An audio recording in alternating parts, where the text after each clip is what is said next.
somebody got to say it, so I guess I'm gonna have to be the one to say it, you know. But yeah, Canelo sold out the Mexican fan base.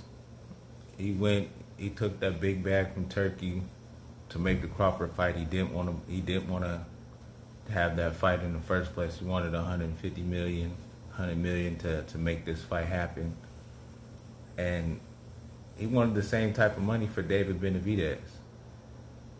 He could have passed the torch. You know, he said he don't like fighting Mexicans or don't like fighting the Hispanic or Latino community. Fought Edgar Berlanga, fought Jaime Munguia, you know, shortly after making those statements. He could have fought David Benavidez and passed the torch, rightfully so, to the next best Mexican fighter, but he chose not to. He chose not to. Instead, he chose the black fighter when he's always had trouble, or he's always had trouble with that style.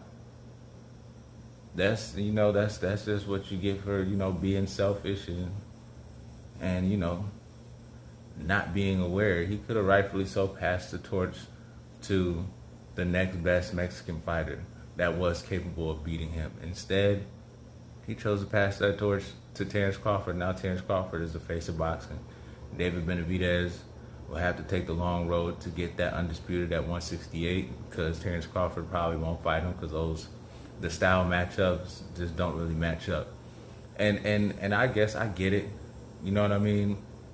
If Crawford and Canelo are the same size, and Crawford knows that David Benavidez is too big, and he wouldn't take that fight, it doesn't make any sense, then the same should be said for, you know, Canelo. He should have just came out and said that. Like, he's just too big. But at the same time, you fought Edgar Berlanga and you beat him. So, you know, you could have just gave that man his roses and had that point in your career, but it's always gonna be a little asterisk on his career. The fact that he never fought David Benavidez. So somebody had to say it, you know what I mean? He sold out the Mexican fan base, his Mexican fan base, as far as them having a undisputed champion, worthy of being an undisputed champion. David Benavidez wouldn't have necessarily had to cherry pick. I believe that Crawford's number one, David Benavidez probably 2, Usyk 3, and you can argue who's the rest after that, but in today's boxing, that's probably how it really goes. And yeah, I'm gonna just leave it at that.